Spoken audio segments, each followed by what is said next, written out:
Welcome to the Fancounters Celebrity Podcast. My name's Nick. Thanks so much for being here. We took a 2-week break. Things got a little busy around here. As I'm sure in your household you can relate, kids just make things, kids' activities make the week fly by. It's like when they get out of school, you got to rush to get dinner and go to an activity, and that's kind of how our week was. And then on the weekends, my kids were starring in the show 9 to 5 as part of a kids cast for a local high school. It was a great experience for them. They had a lot of fun, but it kind of sucked the wind out of my sails in getting a podcast done. But nonetheless, we're back this week, and we are here with a brand new guest, and we're glad that you're here. It does make me wonder sometimes, though. I think of podcasts that do release every single week without missing an episode. One of those is my friend Carl at Who Are These Podcasts. He never misses a week. It's amazing. And sometimes he does have a couple people fill in for him. I don't have that luxury, but he does it almost every single Saturday. And I'm thinking, how does this guy have the time to do that? And then I'm like, oh yeah, he doesn't have kids. And that sucks up a ton of time. We are on social media.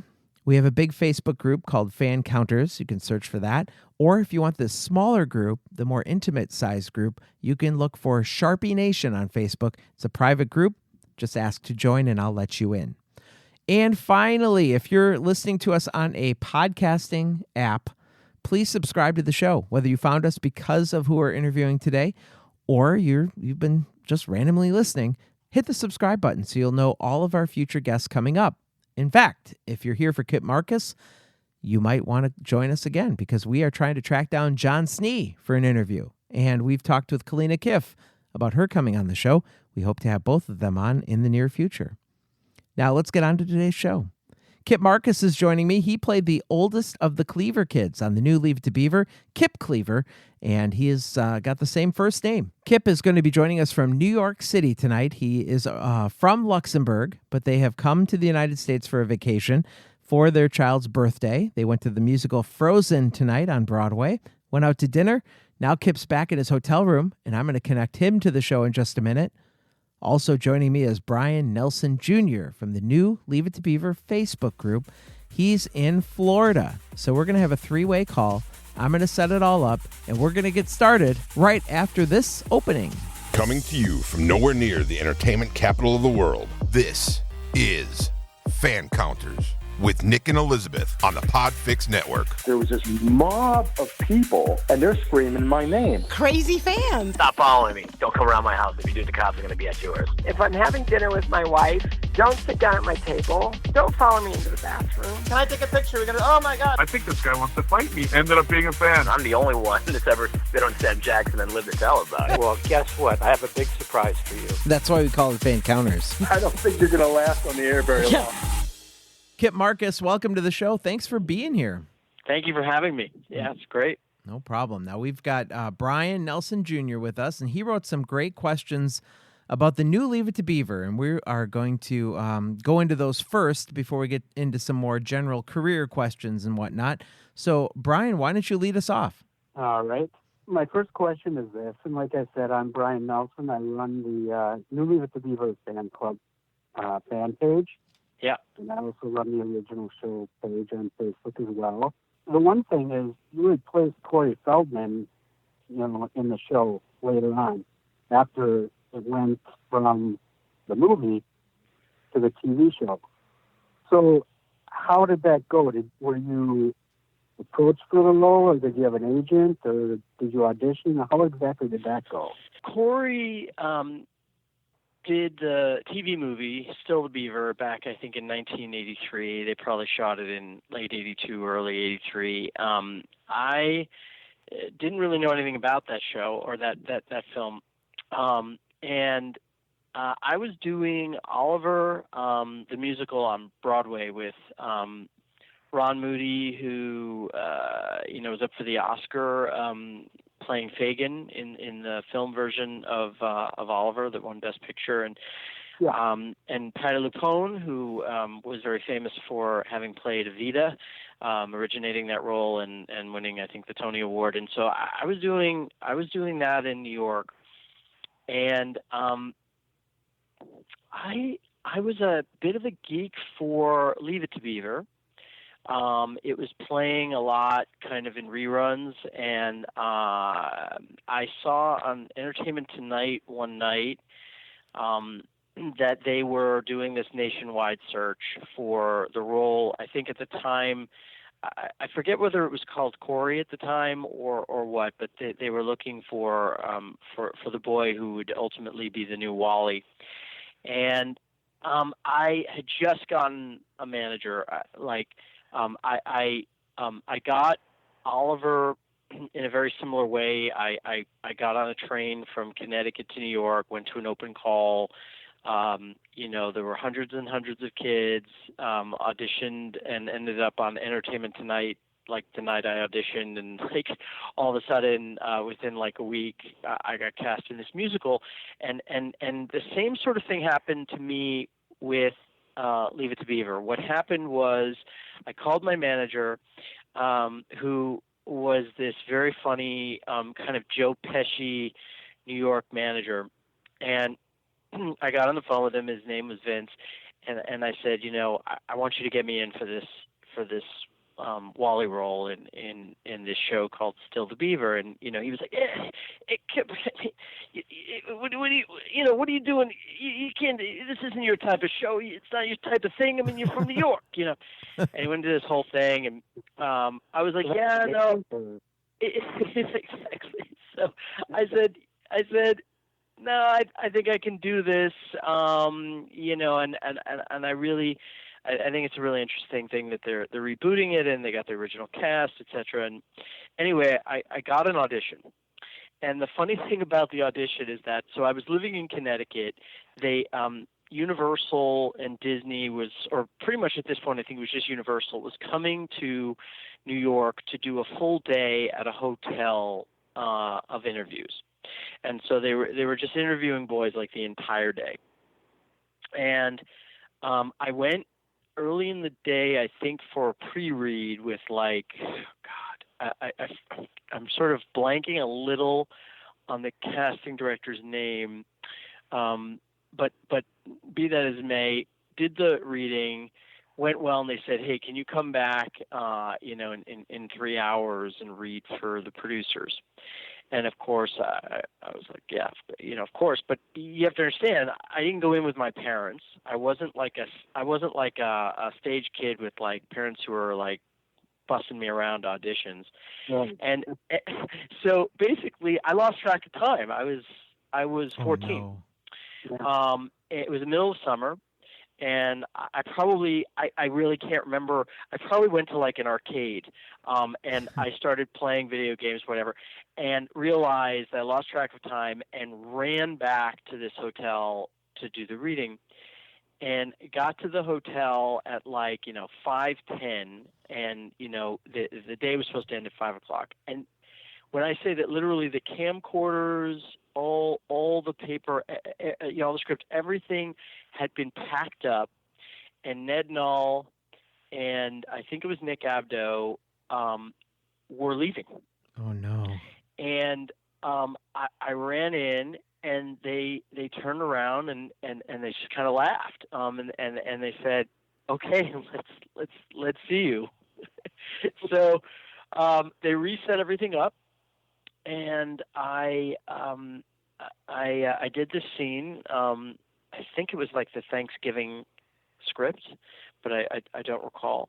And I read it through with them, and it seemed to go well. I went home, went back to the country, and I got a phone call on the weekend that Disney wanted me to fly to California and have a screen test. And I remember at the time it was a really surreal sort of moment.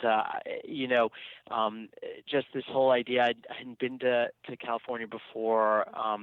It was a whim again, kind of like Oliver. Just kind of like I had a hunch, and here I am, and they want me to go out there and be screen tested.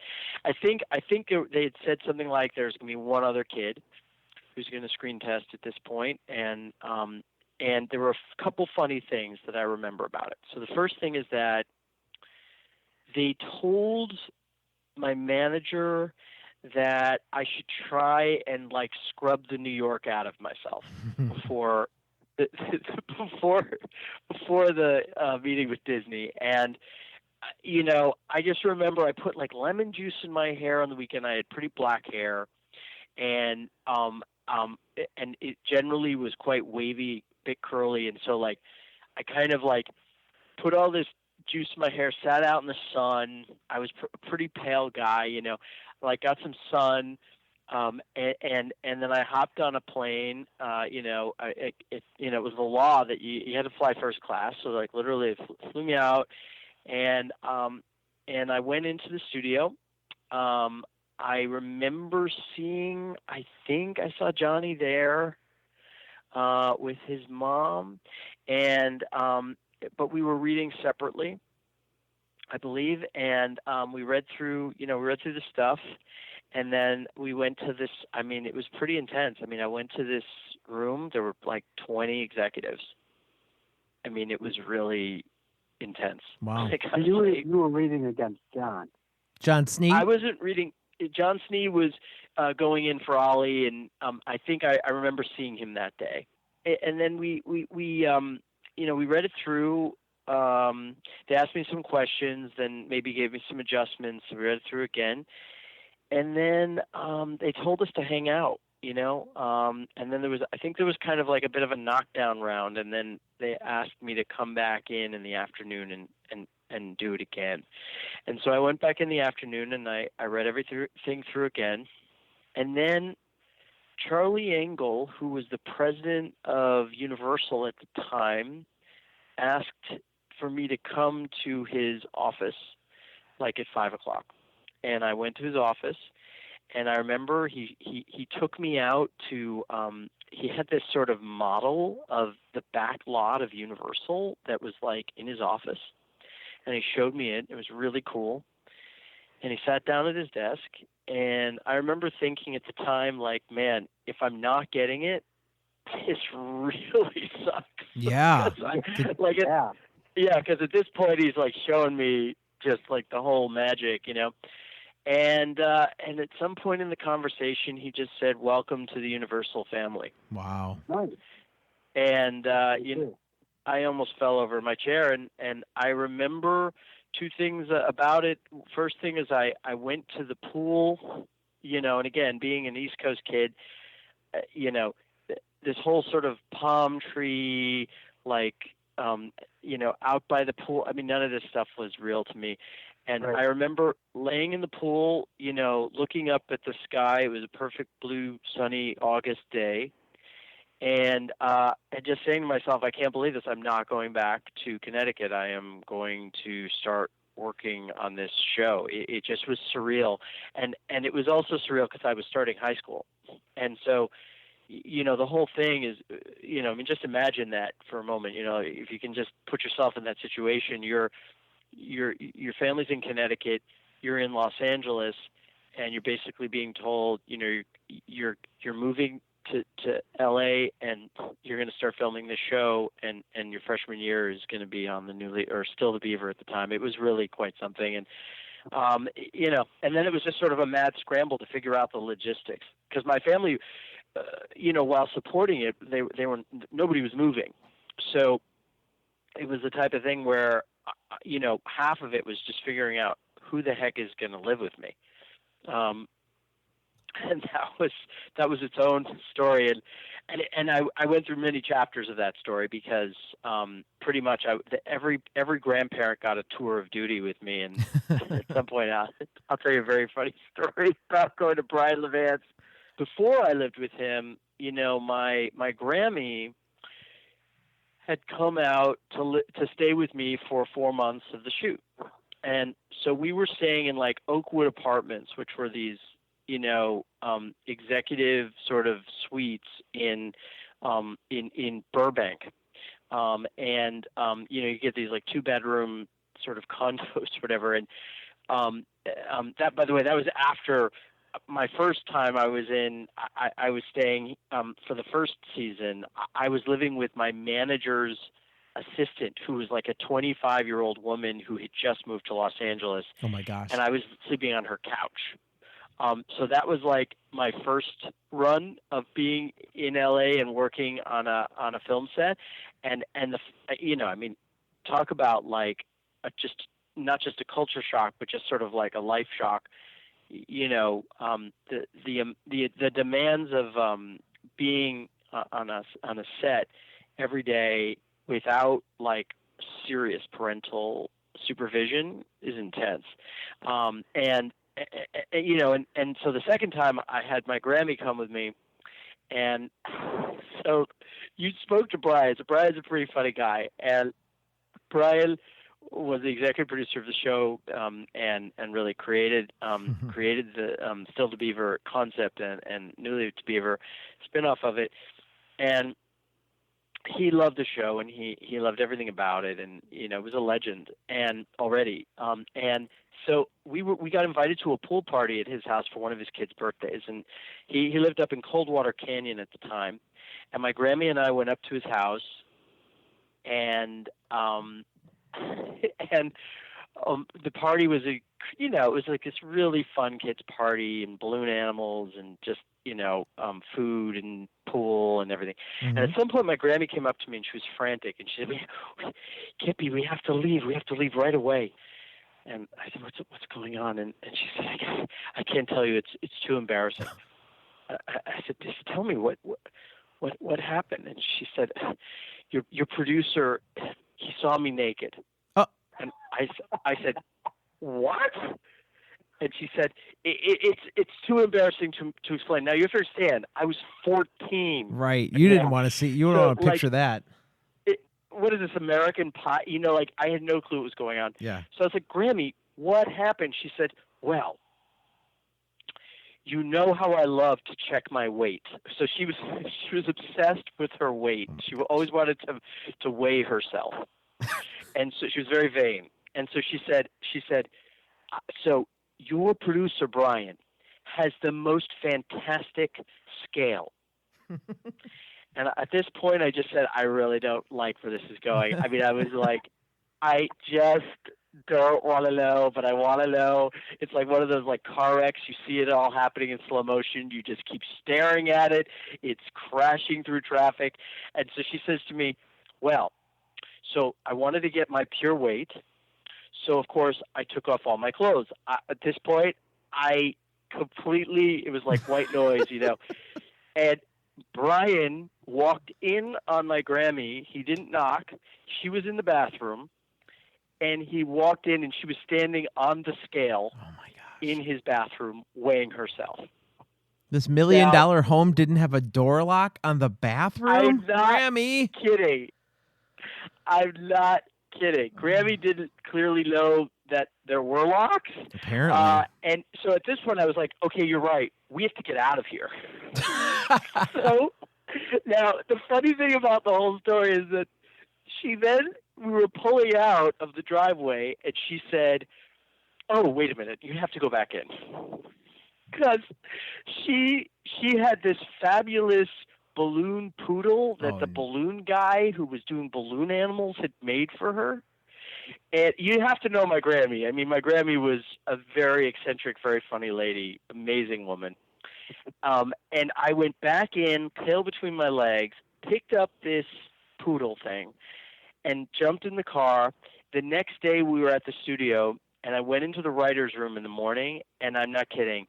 Mike DiGaetano, all these guys were around the writer's desk, and they just they'd all heard the story. And the second they saw me, it was like people were falling on the floor like, hey, her Brian saw your grandma yesterday. Oh, wow. Yeah, so anyway, great stories, but amazing and really dramatic and at times traumatic because it was such a different world for me, and I had to figure it all out for myself, which was fascinating, but I really wanted to do it.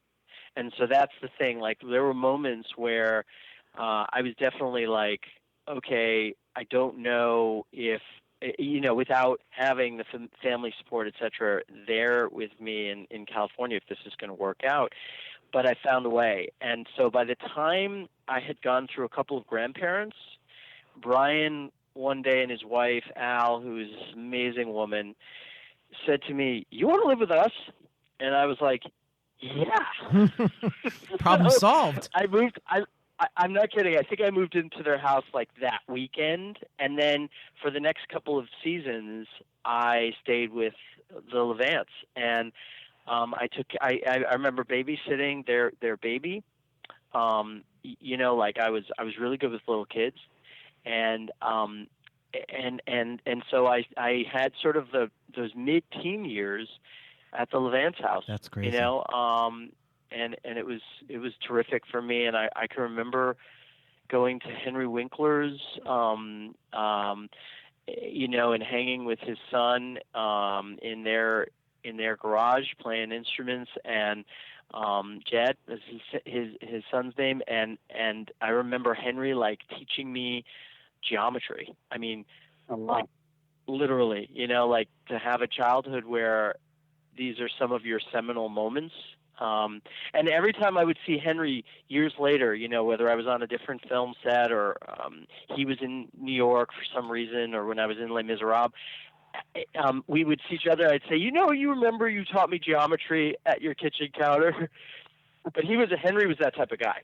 And Brian had these seminal relationships with these legendary, Ron Howard, Henry, these, absolutely legendary people for me, because those shows like Happy Days was the rerun show when I was a kid. I mean, it was like Friends today, it was the show that ran endlessly. And so I saw every time I was homesick, air quotes, I watched Happy Days, and so, I went to the movies with these guys, I got to to have these incredible, just moments as a child. I mean, you saw, the Brian Wilson episode as an example, sure, the Beach Boys are, you're going to sing with the Beach Boys. Yeah, great. That's how I spent my childhood. Yeah, we have a statue of Henry Winkler at our lakefront. In Milwaukee, yeah. The lakefront of Milwaukee, awesome. Lake Michigan, yeah, because it was in Milwaukee, and that's the farm. Yeah. So yeah, he's out there, and I really think one of my first crushes as a child was Pinky Tuscadero. Like I just I have these moments of memory with that show. The basketball episode with Tom Bosley and Ron, when he blows the game, the Pinky Tuscadero episode, these were just seminal. And then it's incredible that for, close to 5 years, I got to play with, Barbara and Tony and Janice, and Brian and Ned Null. They were all at my wedding.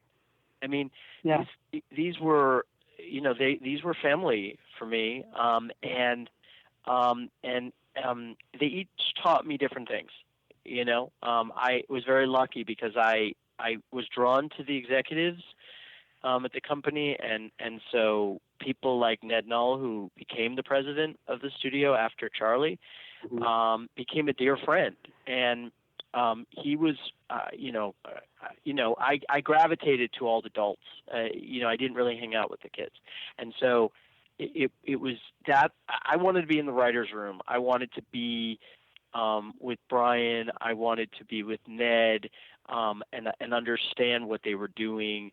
I remember giving Ned Null a script of a Leave It To Beaver episode that I wrote when I was 15. Wow. And he marked it up, and gave me tons of notes, and but I was having this experience, and I wanted to take it, and truth be told, when I was applying to college, And they thought it was crazy, right? So everybody at the studio thought I was going to just continue to work at the to work at the studio, and like there people are like, why does he want to go to university? He's doing this thing, he's already doing what he wants to do, etc.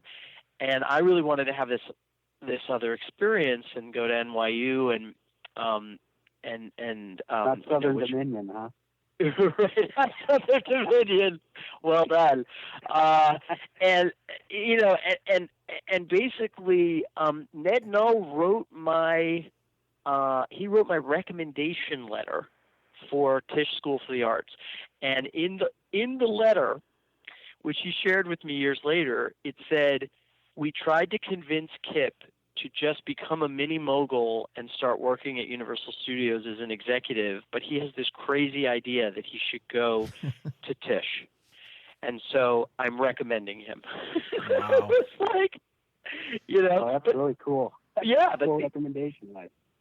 I'll say, and a lifelong friend, and years later, if we end up chatting about some of the movies and things that I produced, the studio came to bat and helped me with all sorts of crazy requests because I had these friendships, and they were my family. You said you gravitated to the adults in the cast. Now, in the Thanksgiving episode, that was centered mainly around you. And that was, you wanted to go to a friend's house, and your dad said, "No, it's really your family you should be with. It's a holiday that you should spend with the family." Yeah. But he let you go on your way. But anyways, Hugh Beaumont's sister was in that episode. Now, she wasn't an actress per se, but was she around enough to talk to her, get any information, any members that she shared, or how did that all work? No, not really. I mean, I think with the kids, she kind of on that front, I think, kept to herself. The thing is, you have to think about like when you're on one of these sets. So you're pretty much locked with a tutor for X hours, right? So 3 hours of your work day, and you're pretty much maxed at 7 or 8, right? And so you're on set, and then you're in with your tutor, and if you're not in with the tutor, you're in with a dialogue coach working on the text, and so unless you had direct, a lot of direct engagement with the actor in the scenes, you would have to go out of your way. Now, truth be told, like Hugh Beaumont, for me, he embodied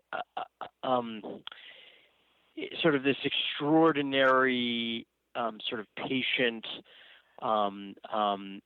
loving, but serious father figure.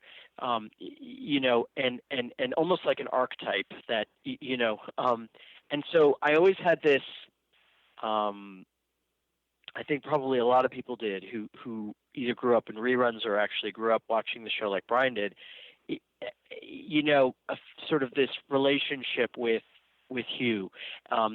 We all, in one way or another, had moments where we were like, wow, if you could have a dad like Hugh. And my dad is a great dad, but my family, we were not the Beaver, we weren't the Cleaver family. My family, they were divorced when I was 5 years old. I went back and forth between New York and Connecticut my entire childhood, and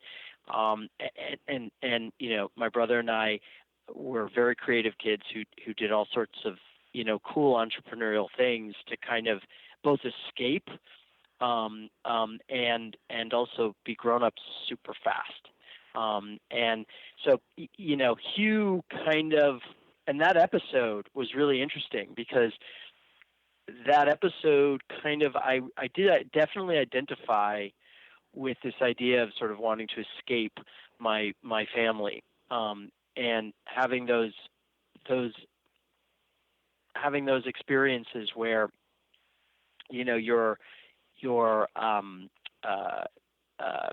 you just want to be with somebody else's family. And the thing that's so painful in that show is, of course, that, you know, he has this whole thing worked out in his head, and how we've all had that moment, which is one of the things that's so brilliant about that show. Everybody has that moment of expectation. No, I'm going, of course, yeah, his parents know, and I'm going to spend the day with them. And it's very painful for his parents to hear that. And then to go over there and realize there's no plan. You're not invited. And you know, we've all had that moment of like, you know, we talk with our friend and we think it's going to happen, and then it doesn't happen. It's devastating. And so, and then he's humiliated. And so Kipp goes through this whole episode with this idea in his head, and then he realizes like he's locked out. He's locked out of that, and now he feels like he shunned his own family and he can't go home. And then you have Eddie, right? I mean, it's Eddie that kind of does the right thing, sort of. It's kind of amazing, but kind of off the wall. Yeah. Yeah. It would happen. Yeah. Yeah. Yeah. No, he had these moments, and he had them with me. I mean, he did have these. I mean, he had hysterical versions of that moment with me as well, where he would literally. I mean, that episode. I forget the name of it, but the one where the wall is over. That, you know, that. Oh, that was In the Wings. Okay, In the Wings, right? So in the Wings, you think he's gonna give me brilliant advice, the whole thing with me and Freddie, and then he's just like, basically, get out of my bar. I'm missing business. He doesn't want to help me at all. You know, Yeah. But that was the genius. You know, the writers on this show, I mean, the things they wrote, the lines they gave those guys, Freddie and Eddie, they were so funny. The dialogue was so crackling.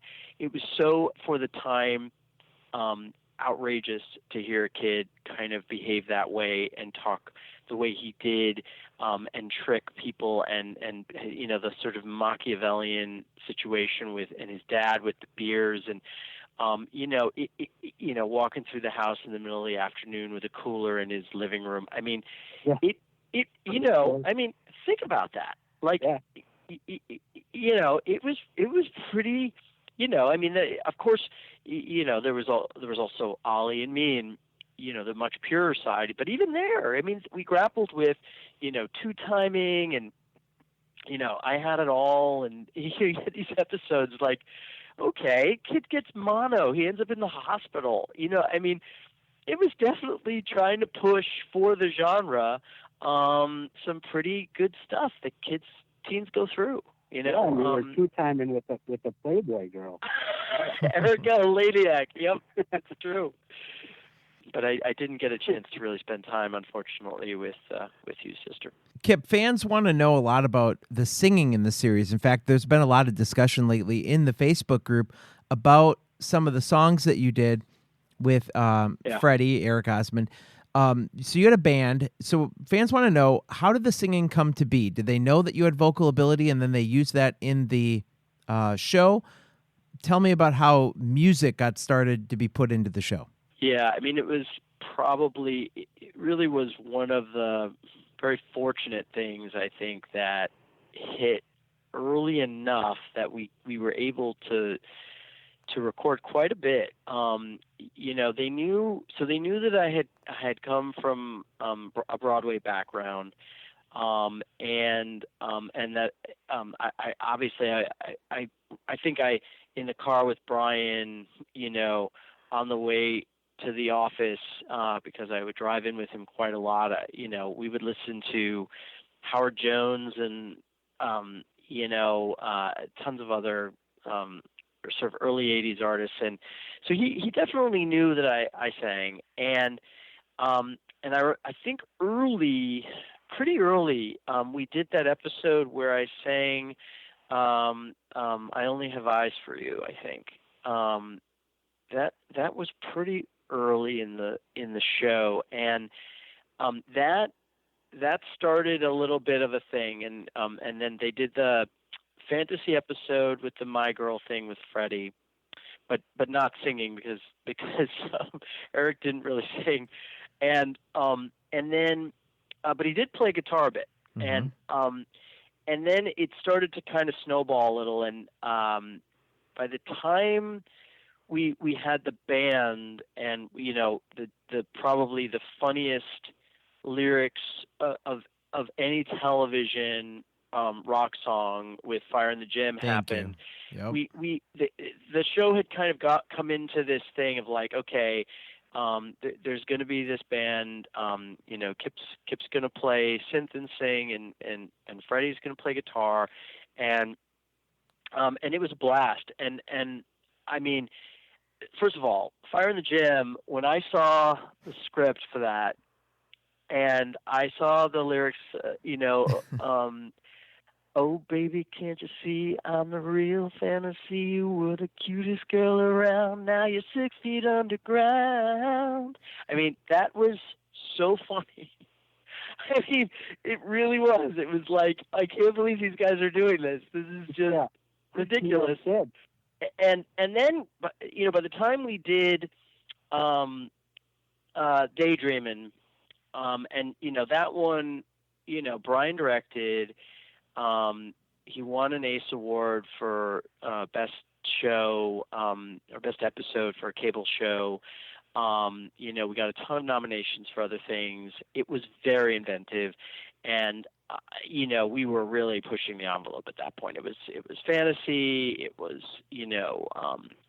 the whole show's a musical. Barbara's going to sing. I mean, everybody's singing, even people who should never sing were singing. And I remember Tony. I still can remember that moment of him in that trampoline in the middle. In the middle of the street. I mean, he, first of all, a lot of people don't know this, but I mean, Tony was, pre-Olympic, and he was definitely like very athletic guy. Yeah. And he could do anything. He was very acrobatic, flips and twists and all sorts of things. And he got on that trampoline, and they just started filming him like for an hour, and he just was doing all this crazy stuff. But it was my favorite time in the show. I felt like we were really trying things, and having a lot of fun, and the cast really did have a lot of fun doing those episodes, and they seemed to be some of the more popular ones. I mean, they certainly were the ones that got the most attention and the ones that got the awards. And Brian had a love of music as well, and he and I would go to concerts together, and it was definitely something. It was always in my blood, and I write a ton. I'm writing a musical right now. It's always been a part of my family, music, and so it was great that the show actually embraced that, and we really went for it. The cool thing you mentioned the episode, Daydreaming with, you have a crush on this new girl in the school. I got to tell you, she was my favorite female, guest appearance actress. Very attractive young lady. Really. She and she sang a bit like Olivia Newton-John, right? Yeah. Yeah. That was the girl who sang "What's Come Over Me." Yeah. She was beautiful, and she was really nice. What was her name? It's actually terrible that I'm forgetting her name right now. Her character's name, I can't think of her character, but her character's name is Kelsey Morgan. That's right. What's funny about that is there's glasses by that name now. I was getting my eyes examined, and I saw Kelsey Morgan glasses. And okay, that's really funny. I thought, wow, what are the chances of that? Yeah, that's crazy. But I mean, we had, we had the guys who, Mel Johnson, I'm just remembering the cast director, but that we had we were blessed with extraordinary guest performances, and guys like Giovanni Ribisi were good friends when all the years he did the show. Of course, Leaf and Summer, and Nicole, and it was Robin. I mean, one after the other, these guys would come in, and then you'd have people like Ray Walston. I mean, are you kidding me? I mean, these are legends. And they're just right. They just swing by like, this person's playing the teacher, and this is pre-IMDb days, but like. Oh, yeah. Yeah. You knew these faces. You knew them from Channel 9 movie clubs or Channel 5 reruns or whatever. You knew these guys, and one after the other, and then this new generation that was coming in. You had all of these young actors and actresses. Jack Black. I mean, coming through and doing guest spots. And Amy Dolenz. I remember Amy. I think it was Amy that I sang to. That's the one where you sang that song to her. That's right. The Buddy Holly song, I think. But Amy, I mean, I got to stand with her backstage at a Monkees reunion show. I mean, like, cool. I went to a party with like Mickey Dolenz. I mean, it's like. Also, was she his daughter? Yeah, that's his daughter. Oh, that's really cool. Yeah, really cool. So we just had these, we were, and then just the fact that your childhood, you're driving around. I remember when I got old enough to be allowed to drive one of the golf carts around Universal, and so like all the younger kids, Fred, and Eric and Johnny and Kalina, I was like a god because I could take them around. It was like the funniest thing, but we were in a golf cart. I mean, and then when Johnny was finally old enough to drive the thing, it became like hysterical. I think he might have crashed it once, actually. I have to ask him that question. But this was also part of our life. We would drive up to the Norman Bates, motel, Psycho House, yeah. Watch, sit behind the Jaws show and watch the shark attack the tour. That was our backyard. And you could go and see these things, you weren't allowed, but we went. It was great. I was going to say, you mentioned the golf cart. Yeah, and I don't know what the age was where you were allowed to drive it, but the rap party during the rolling of the credits, John is giving the audience a tour using one of those golf carts. Yes. Well, I don't know if we're supposed to drive exactly. No, exactly. I mean, and all the guards knew us, and you weren't going to get away with much, but you definitely got away with a lot. But look. The other thing that was just amazing, we were probably the cleanest, most boring group of kids. Like, by comparison to the other kids who were on the lots, this was a group of kids that never fell into drugs, that never got into anything crazy. They kind of did their job. They were goofy and screwed around like the kids, like the actual characters they played. But they never got too deep into anything rough and or scary, and they had. I mean, they weren't normal childhoods, but they were interesting and challenging, and but somewhat safe. I mean, it actually. It's sort of amazing to me when I think back on it, because there were kids all around us who were having problems and real problems, and you'd see this stuff and go like, I must not be invited to the right parties. I don't know what it was, but we kind of dodged those bullets. Do your kids appreciate how cool your childhood was? Do they understand, all the neat things you got to do?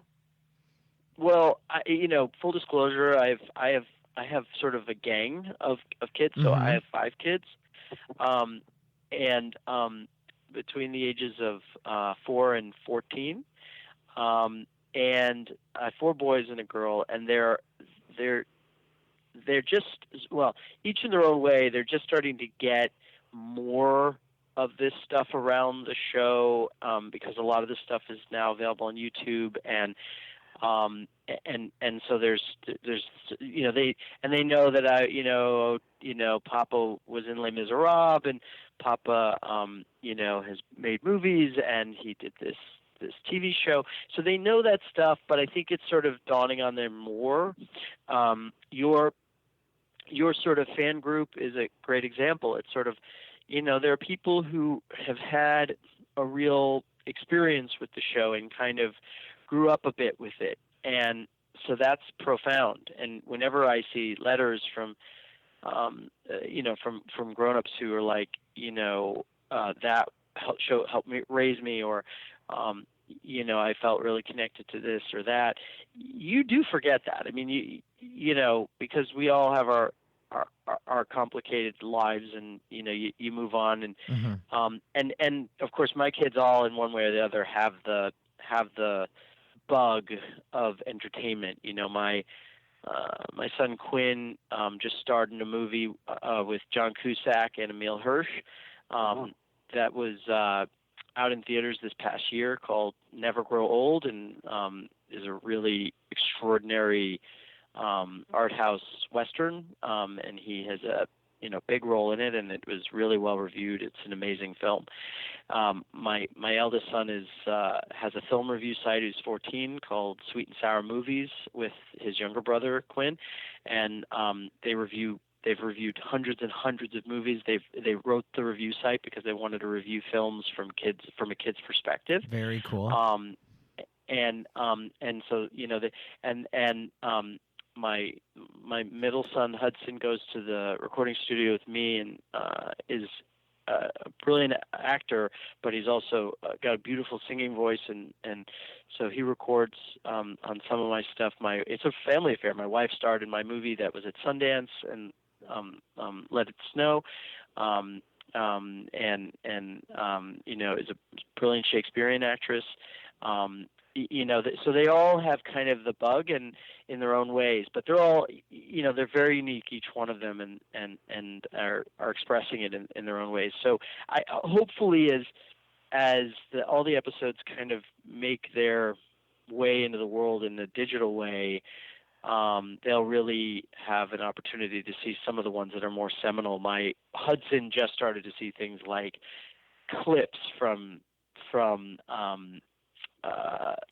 Daydream, and then he was like, he was like crazy. He wanted to see the whole thing. And I was like, I don't have, at some point they'll post it, whatever. But it is available now. Is it really? Oh, great. Yep. Okay. Yep.